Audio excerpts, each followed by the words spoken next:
2024-এ ছাত্র ছাত্রী আর তরুণ সমাজের আন্দোলনে বাংলাদেশের ইতিহাসের সবচেয়ে বড় জালিম স্বৈর শাসক শেখ হাসিনার পতন হয়েছে। তাদের আজকে ক্ষমতা নাই, আপনাদের আছে।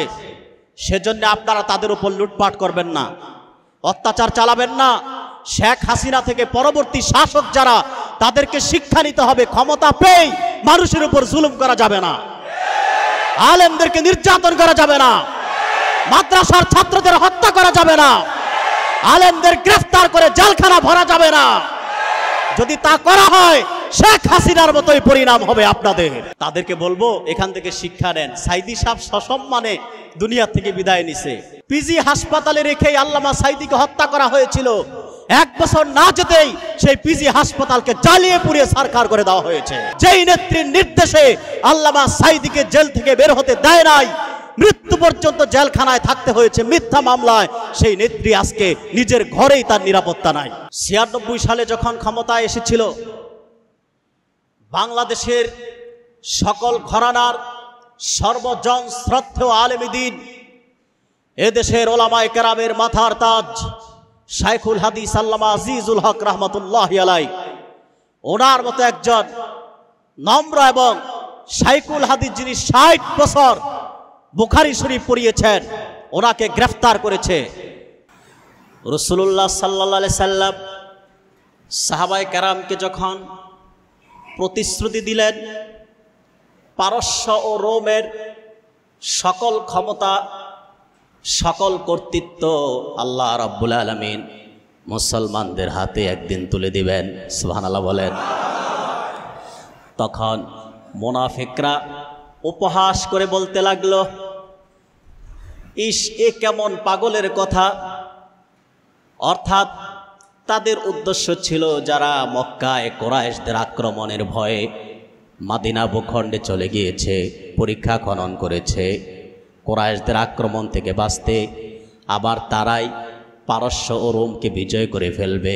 বিষয়টি তো হাস্যকর। তারা উপহাস করতে লাগলো মুনাফিকরা কি করতে লাগলো? যেটি একটি অসম্ভব বিষয়, অসম্ভব। পারস্য রোম কখনোই মুসলমানদের কর্তৃত্বে আসতে পারে না।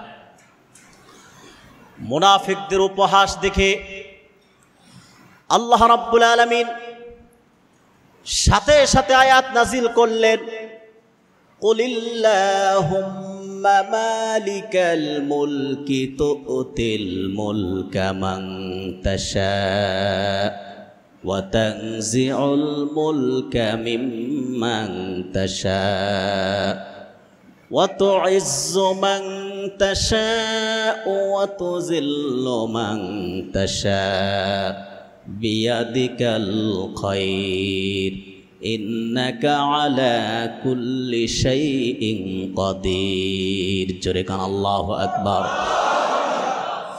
আল্লাহ রাব্বুল আলামিন জানায় দিলেন, হাবিব আমার মুহাম্মদ সাল্লাল্লাহু আলাইহি ওয়াসাল্লাম, আপনি বলুন, হে আল্লাহ রাজত্বের মালিক, আপনি যাকে চান রাজত্ব দান করেন, আবার যার কাছ থেকে চান রাজত্ব কেড়ে নেন।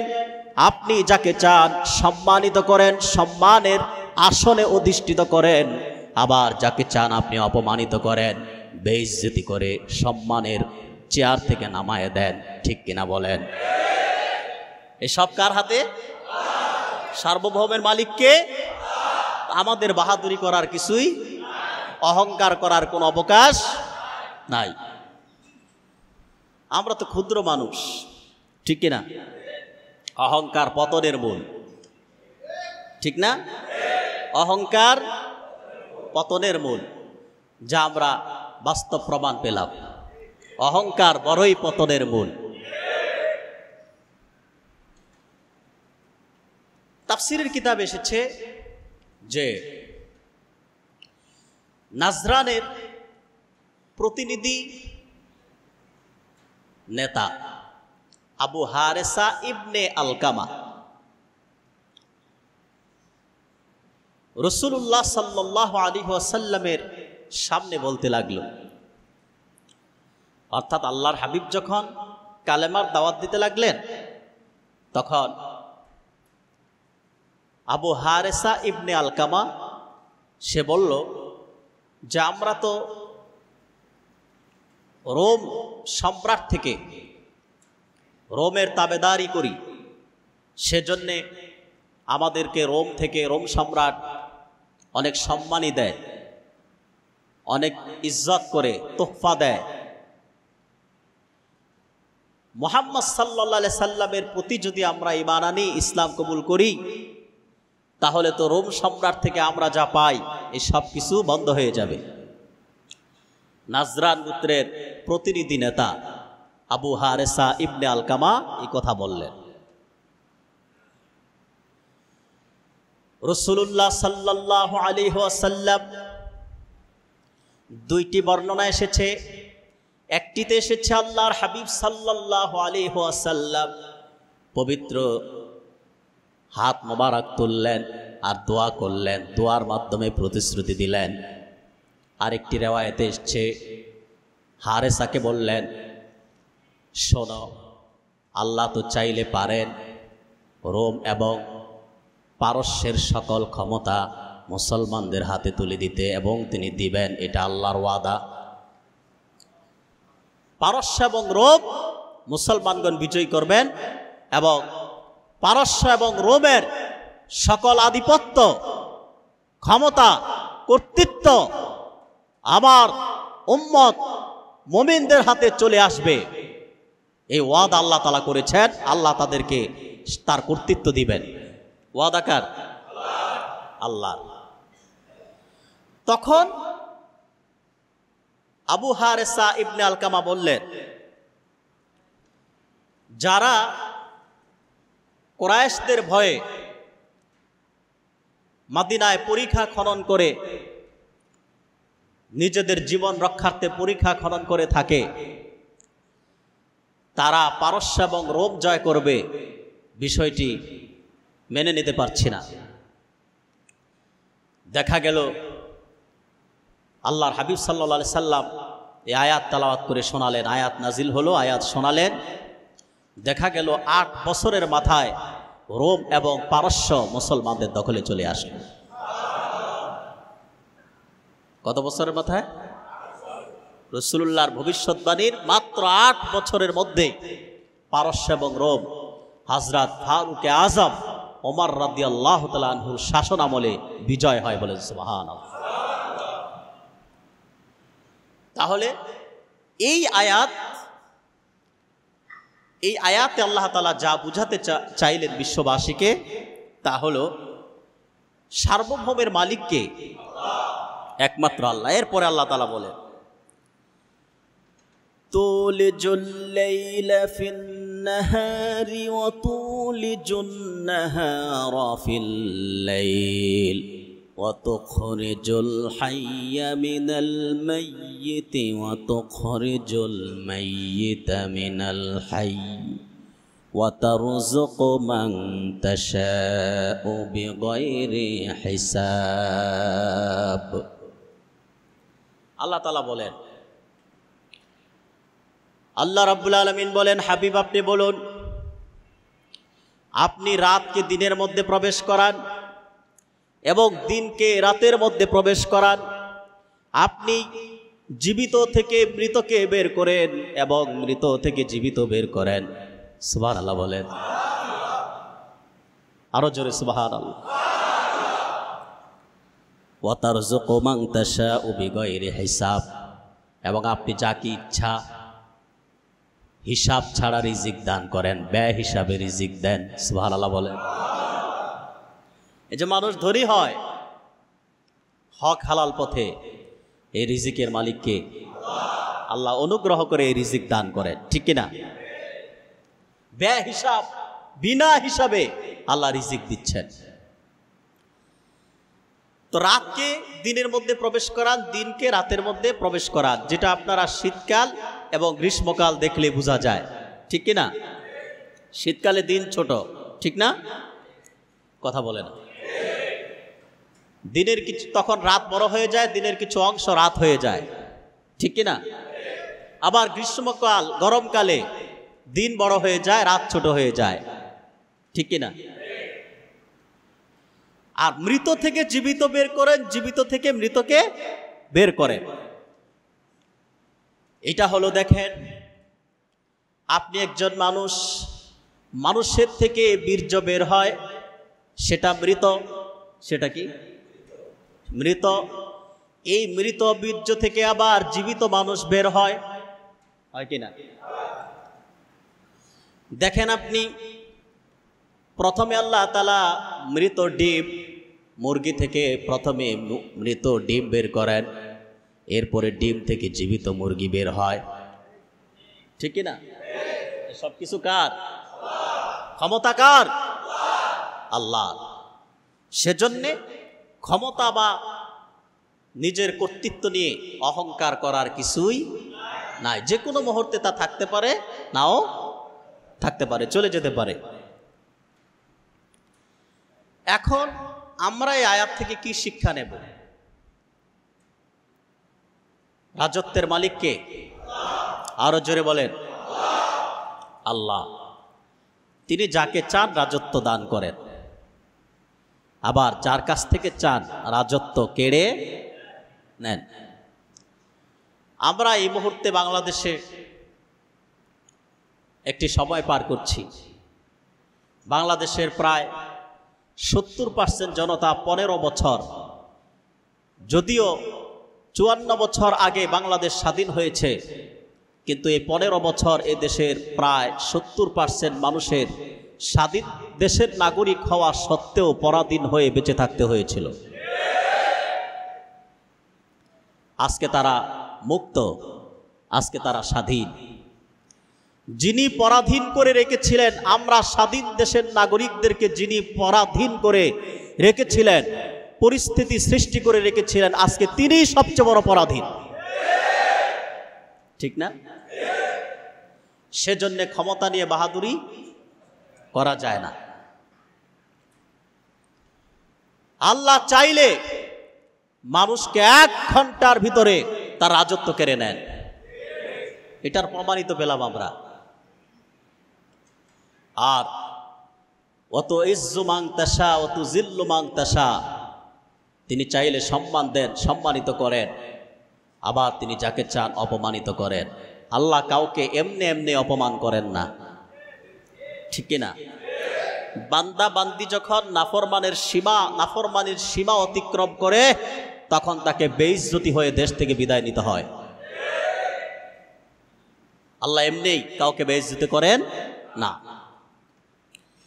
দেখেন আপনি, আমরা আমাদের ছাত্র সমাজ, আমাদের ছাত্র বন্ধুরা আন্দোলন শুরু করলো প্রায় 22 দিন আগ থেকে। আন্দোলনের দাবি ছিল মেধাকে প্রায়োরিটি দেওয়া, ঠিক কিনা? কিন্তু যারা দেশের শাসক ছিল, তারা চাইলে প্রথমে ছাত্র ছাত্রীদের দাবিটা মেনে নিতে পারতেন। তা না করে নিজেদের প্রজাতন্ত্রের গোলামদেরকে, প্রজাতন্ত্রের দাস র্যাব, পুলিশ আর সেনাবাহিনীকে ছাত্র ছাত্রীদের পিছনে লাগিয়ে দিয়ে, অস্ত্রের শক্তি দিয়ে ছাত্র এবং ছাত্রীদের জনতার স্রোতকে প্রতিরোধ করার চেষ্টা করেছিল। কিন্তু কারো মধ্যে যদি ঈমান থাকে আর যুদ্ধ করার প্রবল শক্তি থাকে, ইচ্ছা থাকে, পৃথিবীর সমস্ত পরাশক্তি এক হয়ে গেল, সেই জনস্রোতকে প্রতিরোধ করতে পারে না। পারছে পুলিশের গুলি ছাত্রদের ঠেকাতে? একটার পর একটা লাশ পড়েছে। আপনাদের এলাকা তো নীরব ছিল, আলহামদুলিল্লাহ, আমরা দেখেছি।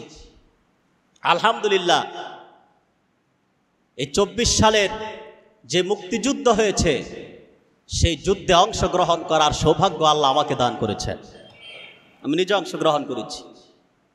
আমাদের অনেক আলিম, ইমাম, মাদ্রাসার ছাত্র বা আলেমরা ভয়ে যায় নাই।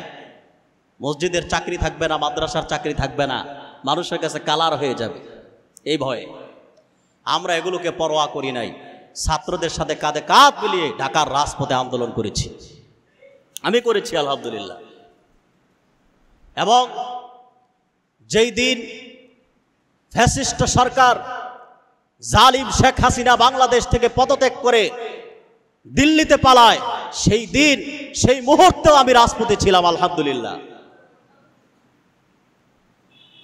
মুসলমানদের আন্দোলন বৃথা যায় না। একটি মাত্র শব্দ, একটি শব্দ দ্বারা একটা প্রতিষ্ঠিত সরকারের অধপতন ঘটল। শব্দ কয়টা? মাত্র একটা। মুক্তিযোদ্ধার নাতিপুতিরা পাবে না তো কে পাবে? কে পাবে বলছিল? রাজাকারের সন্তানরা পাবে। এ শুধু এই শব্দটাই তো। সারা দেশের ছাত্র সমাজ নয়, ছাত্র সমাজের সাথে সচেতন সকল নাগরিক, যাদের বিবেক আছে, বুদ্ধি আছে, যে দলই করুক, এবং কি সরকার দলের অনেক নেতা কর্মীকে আমি মাঠে দেখেছি ছাত্রদের সাথে আন্দোলনে। সবাই তো আর দাস হয়ে যায় না,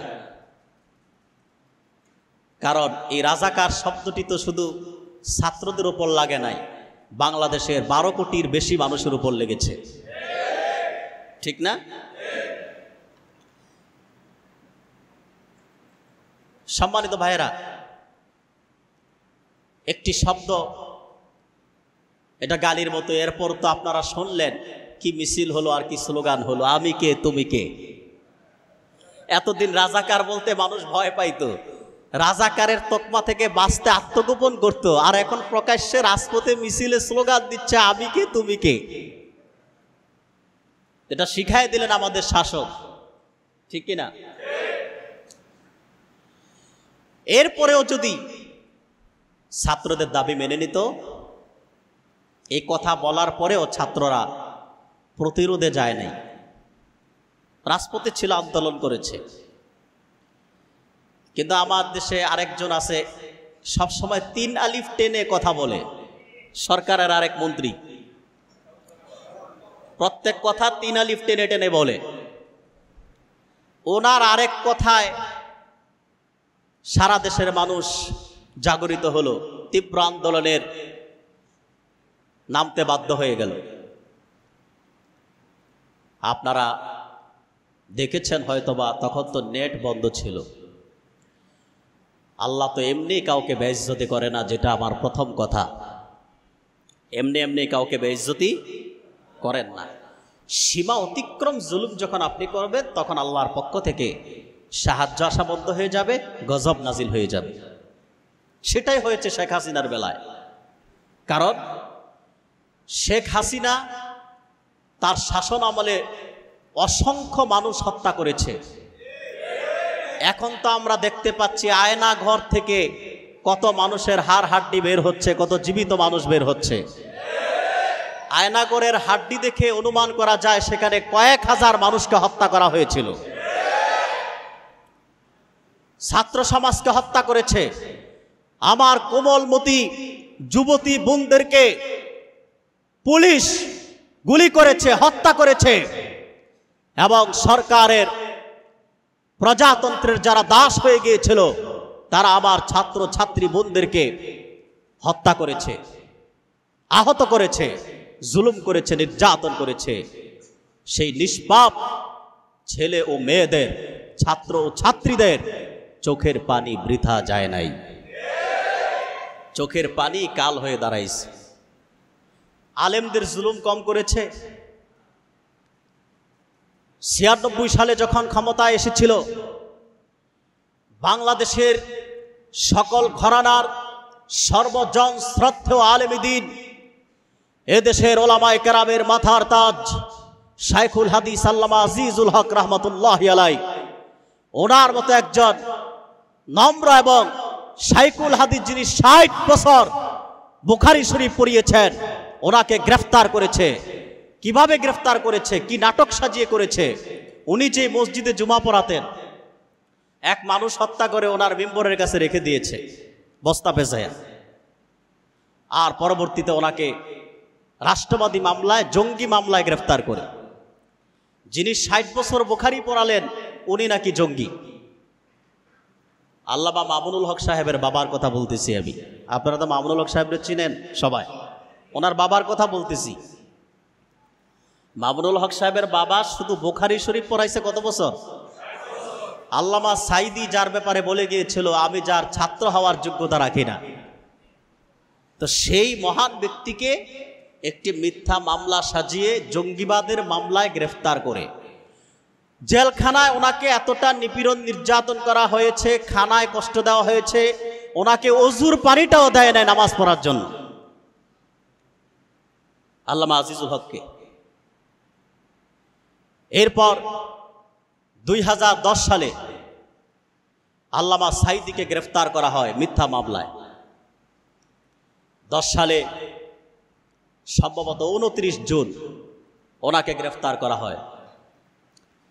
এরপর সাজানো হয় শাহবাগী চত্বর। শাহবাগে দাড়ি টুপি নিয়ে ব্যঙ্গ করতে থাকে শাহবাগী নাস্তিক ব্লগাররা, যাদের একটাই মিশন ছিল ব্লগে আল্লাহ ও তার হাবিবের শানে বেয়াদবি করা। আল্লাহ ও তার হাবিবের শানে বেয়াদবি করতেন। ব্লগার রাজীব আম্মা জান হযরত আয়েশা রাদিয়াল্লাহু তাআলা আনহার সুমহান শানে মারাত্মক বেয়াদবি করেছিল, চরিত্র নিয়ে ব্যঙ্গ করেছিল। এবং জামাত ইসলামীর কিছু আলেমদের, দাড়িওয়ালা আলেম যারা সাইদি সাহেব সহ, তাদের ছবি অঙ্কন করে দাড়িতে জুতা নিক্ষেপ করা হয়েছিল। দাড়িতে জুতা নিক্ষেপ করলে তো আর শুধু জামাত ইসলামেই থাকে না, সেটা সকল ঘরানার মুসলমানদের কাঁধেই পড়ে যায়। সেদিন সকল মুসলমান ঐক্যবদ্ধভাবে গর্জে উঠেছিল।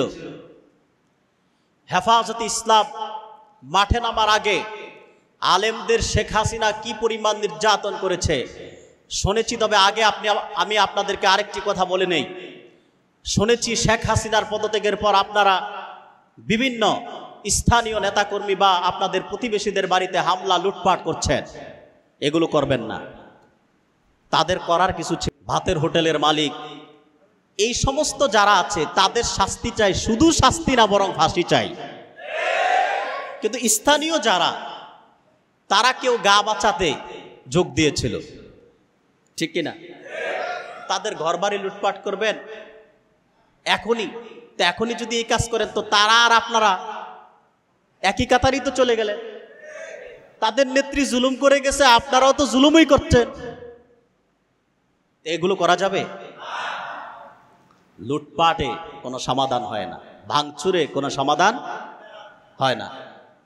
অনেক জায়গায় থানা জ্বালিয়ে দেওয়া হয়েছে। পুলিশের ভিতরে কিছু পুলিশ অমানবিক নির্যাতন করেছে আমাদের উপরে। কিছু পুলিশ দায়ী, সব পুলিশ তার দায়ী না। আর পুলিশরা যার নির্দেশে করেছে সে ছিল শেখ হাসিনা, ঠিক কিনা? পুলিশ কমিশনার, তাদেরকে আমরা দায়ী করব, তাদেরকে বিচারের আওতায় আনার জন্য এখন যারা সরকার গঠন করেছে তাদের কাছে দাবি করব। কিন্তু সাধারণ পুলিশকে যদি পিটায়ে মেরে ফেলেন, থানা জ্বালায় দেন, আপনি তো রাষ্ট্রের সম্পত্তি নষ্ট করলেন। তো রাষ্ট্রের সম্পত্তি নষ্ট করলে আমার আর আপনারই তো ক্ষতি। আমাদের ট্যাক্সের টাকায় তো এই সব কিছু হয়, ঠিক না? তাইলে তো আর উন্নত রাষ্ট্র কোনোদিন দেখবেন না। যেটা বলছিলাম, আল্লাহ তাআলা এমনি এমনি কাউকে বেইজ্জতি করে না। নির্যাতন, নিপীড়ন, জুলুমের যখন সীমা অতিক্রম হয় তখন আল্লাহর পক্ষ থেকে গজব আসে। 13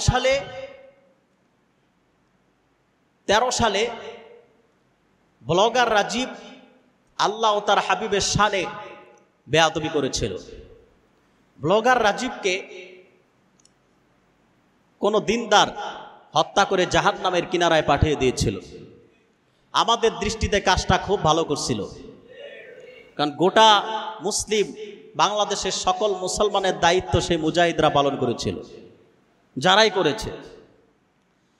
কিন্তু ব্লগার রাজীবের মৃত্যুতে শেখ হাসিনা, একটা নাস্তিক মারা গেছে, আর ব্লগার রাজীবের বিরুদ্ধে আন্দোলন করতে যে অসংখ্য মাদ্রাসার ছাত্র শহীদ হয়েছে, তাদের ব্যাপারে কোনো বিবৃতি নাই, সুখ নাই, সুখ সন্তপ্ত পরিবারকে কোনো সমবেদনা নাই। কিন্তু ব্লগার রাজীবের মৃত্যুতে এই শেখ হাসিনা সমবেদনা জানিয়েছিল। সেই প্রতিবাদটি সর্বপ্রথম করেছিলেন আমার উস্তাদ বাংলাদেশের মাননবর আলেমীদ্বীন আল্লামা ডক্টর এনায়েতুল্লাহ আব্বাসী হুজুর। তিনি তখন মাগুরায় আবালপুরে ইসলামী মহাসম্মেলনে তার বক্তব্যে বলেন, ব্লগার রাজীব একটা নাস্তিক। ব্লগার রাজীব কি ছিল? জোরে বলেন। সেই রাজীবের মৃত্যুতে যারা সমবেদনা জানিয়েছে তারা বেঈমান, আর রাজীবের জানাজা পড়া হারাম, কারণ নাস্তিকের জানাজা হয় না। কথা বলেন, নাস্তিকের জানাজা হয়? কিন্তু আমার দেশে ব্লগার রাজীবেরও জানাজা হয়েছিল। কিছু কেন নাস্তিক না, কিছু আবার ইমামও পড়াইছে। কিছু যারা সরকারে যায় তাদের কিছু গোলাম আছে না, আলেম। তখন আওয়ামী লীগ ছিল, এখন আবার যারা সরকার গঠন করছে এদের পিছু দেখবেন কিছু আলেম ঘুরে। যারাই যায় সরকারে কিছু থাকে, এরা সবসময় সুবিধা নেওয়ার ধান্দায় থাকে, তারা পড়াইছিল। তিনি যখন মাগুরার আবালপুরে প্রতিবাদ করেছেন, তখন শেখ হাসিনার এপিএস অ্যাডভোকেট সাইফুজ্জামান শিখর, মাগুরা সদরের এমপি, তার নির্দেশে প্রকাশ্যে হাজার হাজার জনতার সামনে স্টেজে আল্লামা আব্বাসী হুজুরের উপর হামলা করা হয়েছিল। অসংখ্য মুসলিম জনতা থাকার কারণে আল্লাহর রহমতে তিনি বেঁচে গিয়েছিলেন। ওনার কিছুই করতে পারে নাই, কিন্তু ওনার গাড়ি ভাঙচুর করেছিল। এরপর ওনাকে মিথ্যা মামলা দিয়ে হয়রানি করা হয়েছিল। এরপর ভবেরচর ঈদগাহে এই নাস্তিক রাজীবদের বিরুদ্ধে কথা বলার কারণে, শাহবাগীদের বিরুদ্ধে কথা বলার কারণে ওনার উপর সরকার দলীয় ক্যাডাররা হামলা করেছিল। এরপরে 13 সাল 3রা জানুয়ারি বাইতুল মুকাররমে কাদিয়ানি বিরোধী সমাবেশে তাহরিকে খাতমে নবুয়ত বাংলাদেশের ব্যানারে আমরা যখন বাইতুল মুকাররম দক্ষিণ গেটে উপস্থিত হই লাখো জনতা নিয়ে, বেনজিরের নির্দেশে সেদিন পুলিশ জৈনপুরী পীর সাহেবের উপর পিপার স্প্রে, যেটা বাংলাদেশের সর্বপ্রথম আল্লামা আব্বাসী হুজুরের চোখেই নিক্ষেপ করা হয়েছিল। আলেমদেরকে, আমাদের শত শত কর্মীকে সেদিন গ্রেফতার করে পল্টন থানায় বন্দী করা হয়েছিল। এরপরে 1 মাস 18 দিন পর নামলো বাংলাদেশের অরাজনৈতিক সবচেয়ে জনপ্রিয় সংগঠন হেফাজতে ইসলাম বাংলাদেশ। 13টি দফা নিয়ে। কয় দফা? 13 দফা। এটা সকল মুসলমানদের দফা ছিল। হেফাজত যখন নেমেছিল, কিছু মুসলমান তখন বিরোধিতা করেছিল। আলেম, মাজার পূজারি, কবর পূজারি, তারা বিরোধিতা করেছে, নিজেদেরকে সুন্নি দাবি করে। কিন্তু আমরা হেফাজতের সাথে কাঁধে কাঁধ মিলিয়ে আন্দোলনে নেমেছিলাম। তখন 6 এপ্রিল লং মার্চ করে ঢাকায় আসা হয়েছিল। 5ই মে ঢাকা 13 দফার দাবি নিয়ে ঢাকা অবরোধ করার জন্যে বাংলাদেশের শীর্ষ আলেমের নেতৃত্বে ঢাকায় উপস্থিত হয়েছিলাম আমরা। সেদিন দাবি তো মানা হয় নাই, বরং শেখ হাসিনার নির্দেশে আর সৈয়দ আশরাফের নির্দেশে সেদিন হেফাজতের শত শত মাদ্রাসার ছাত্রকে শাপলা চত্বর মতিঝিলে রাতের আধারে লাইট বন্ধ করে হত্যা করে যে নির্মম আচরণ করেছে, বাংলাদেশের ইতিহাসে তা নজির হয়ে থাকবে। গজব কি এমনি আসে ভাই? স্বৈর শাসক তো আরো কতই ছিল, তারা তার পালাতে হয় নাই, ঠিক কিনা? সেদিন শত শত মাদ্রাসার ছাত্র হত্যা করা হয়েছে, বিচারও করা হয় নাই, ক্ষতিপূরণও দেওয়া হয় নাই। শুনেছি একজন স্কুল বা কলেজের ছাত্রের ক্ষতিপূরণ নাকি 20,000 টাকা দাবি করেছে, 20,000 টাকা ধার্য করেছে। 20,000 টাকা ক্ষতিপূরণ হয়? একটা মানুষের দাম কি 20,000 টাকা? আমার প্রিয় ভাইরা, সেদিন হত্যা করা হয় অসংখ্য মানুষকে। আল্লামা বাবুনগরী সাহেব হাটহাজারী মাদ্রাসার শাইখুল হাদিস ছিলেন, সবার কাছে তিনি ছিলেন জনপ্রিয়, অত্যন্ত ভালো মানুষ। কিন্তু ওনাকে গ্রেফতার করে যে পরিমাণ নির্যাতন করেছে এসপি হারুন, এই যে ভাতের হোটেল হারুন, আপনারা যারা ভাতের হোটেলের মালিক হিসেবে চেনেন, এই ভাতের হোটেল হারুনের উপর আল্লামা আব্বাসী হুজুর, আল্লামা জুনায়েদ বাবুনগরী, আল্লামা মামুনুল হক সহ বাংলাদেশের সব আলেমের বদদোয়া আছে, যার জন্য আল্লাহ তাআলা এমন বেইজ্জতি তারে করেছেন কোথায় কি আছে 4 ইঞ্চি না 3 ইঞ্চি সব দেখাই দিছেন। জাতির সামনে এতটাই বেইজ্জতি করেছে। এই কথাগুলো বলার উদ্দেশ্য হলো, আপনাদের উদ্দেশ্যে বলছি, আজকে আপনারা, তাদের আজকে ক্ষমতা নাই, আপনাদের আছে, সেজন্য আপনারা তাদের উপর লুটপাট করবেন না, অত্যাচার চালাবেন না।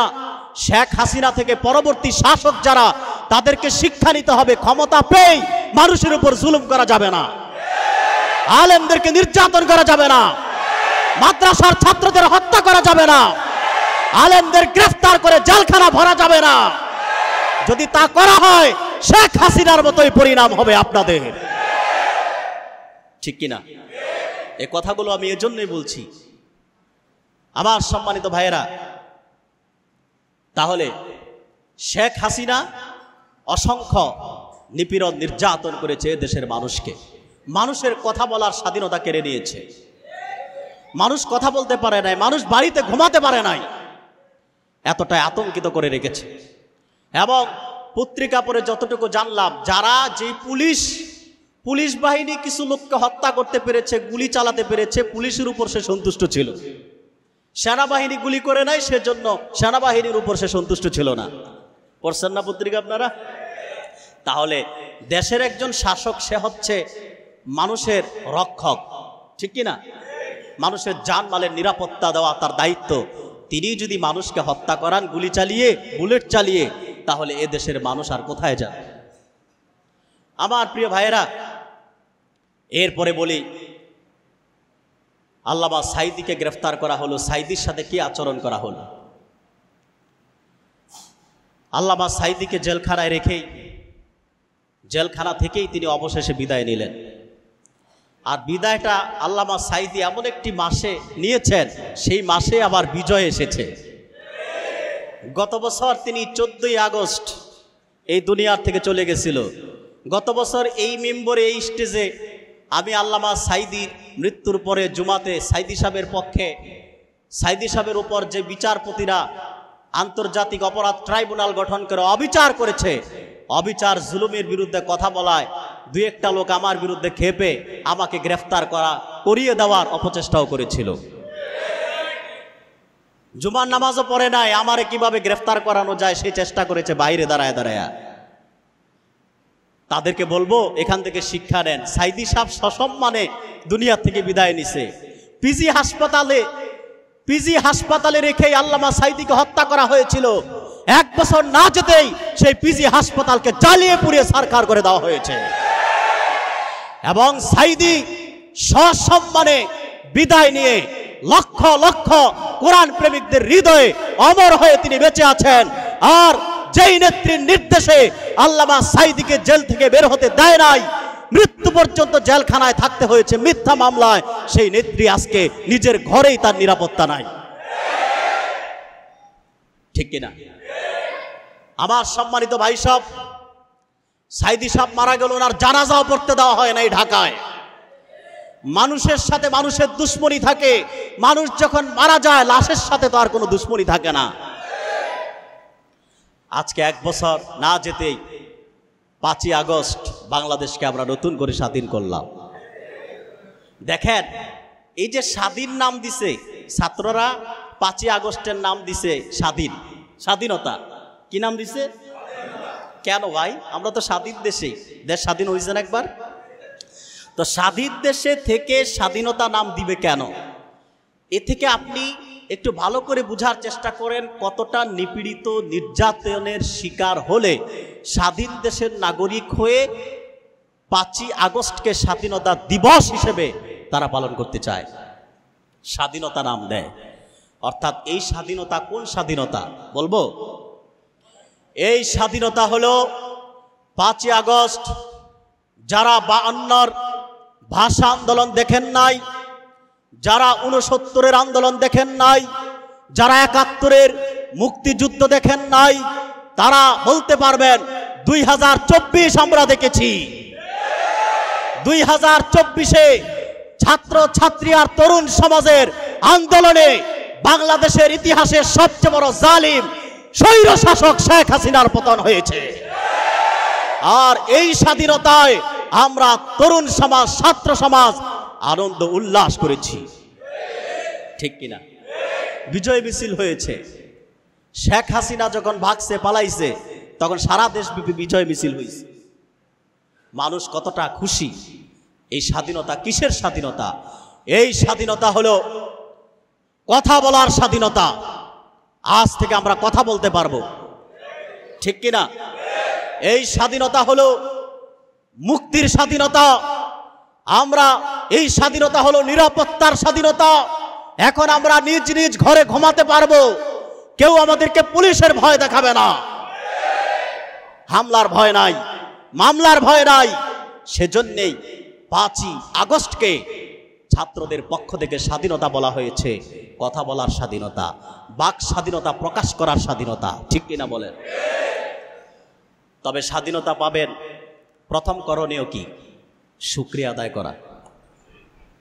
আলহামদুলিল্লাহ বলেন, শুকরিয়া আদায় করবেন। ছাত্ররা পরিশ্রম করছে, ওয়ালা নাবলুওয়ান্নাকুম বিশাইইম মিনাল খাউফি ওয়াল জুই ওয়া নাকসিম মিনাল আমওয়ালি ওয়াল আনফুসি ওয়াস সামারাত ওয়া বাশশিরিস সাবিরিন।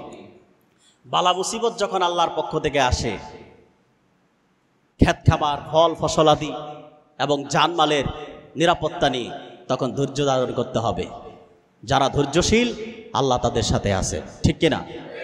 ছাত্ররা গুলি খেয়েছে, নিপীড়িত হয়েছে, রক্তাক্ত হয়েছে, কিন্তু হাল ছাড়েন নাই, ধৈর্য ধারণ করেছে। আজকে আল্লাহ তাআলা বিজয় দিয়েছেন। শেখ হাসিনা থেকে আরো শিক্ষা নেওয়ার বিষয় হলো, সারা দেশব্যাপী আলেমদের সাথে শেখ হাসিনার দূরত্ব হয়েছিল। 2018 সালে নির্বাচনে বিজয়ের পর সারা দেশব্যাপী শেখ হাসিনা চেয়েছিল তার বাবার ভাস্কর্য মূর্তি স্থাপন করার জন্য। আলেমরা তখন বাধা দিয়েছিল যে মূর্তি নয়, এবং মূর্তি স্থাপন করতে যে আলেমদের সাথে দূরত্ব হয়, ঠিক কিনা? অসংখ্য আলেমকে গুলি করা, হত্যা করা হয় এবং অসংখ্য আলেমকে জেলে বন্দী করা হয়।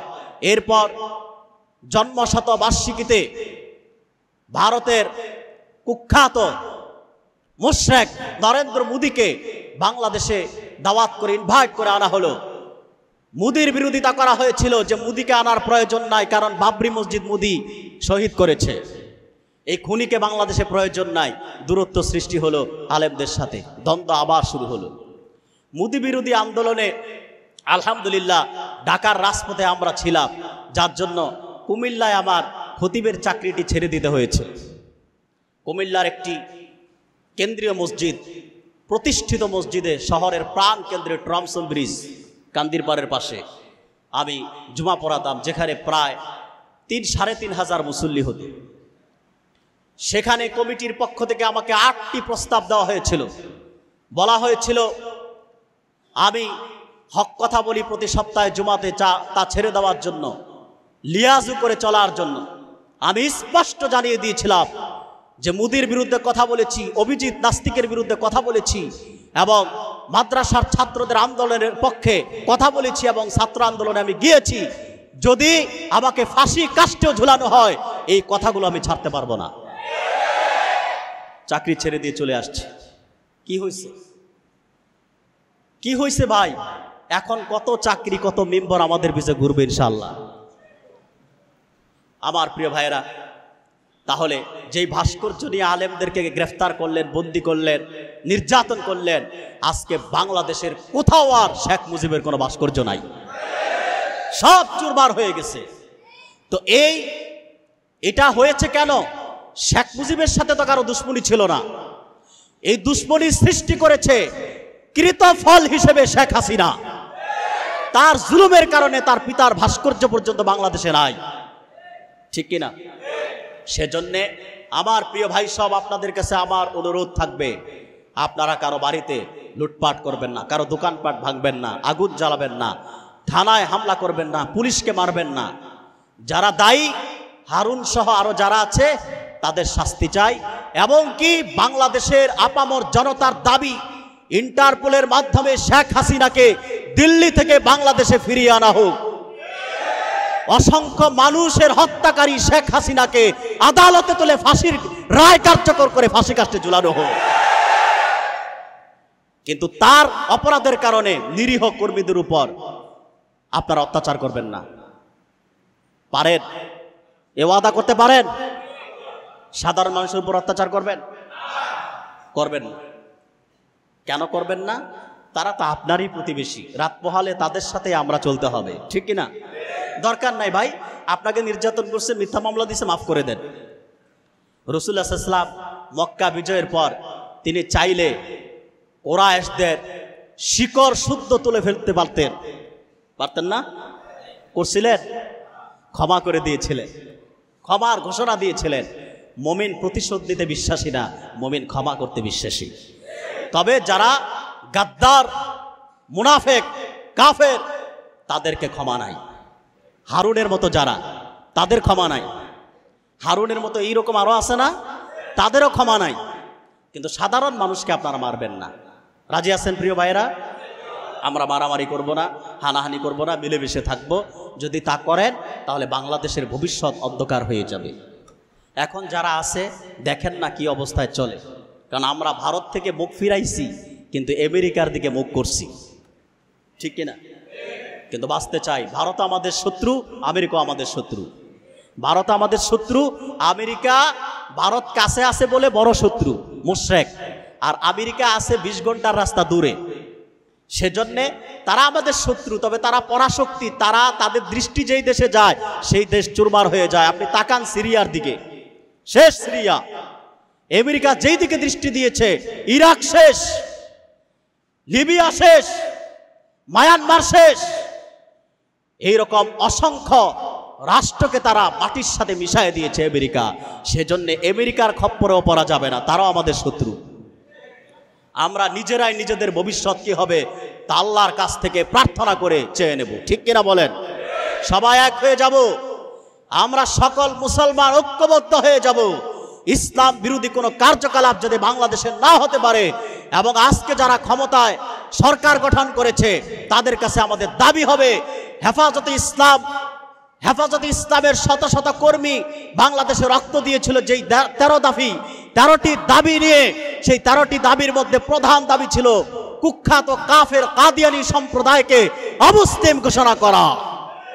সেই কাদিয়ানীদেরকে বাংলাদেশে অমুসলিম ঘোষণা করা লাগবেই। নাসরুম মিনাল্লাহি ওয়া ফাতহুন করিব, সাদাকাল্লাহুল আযীম।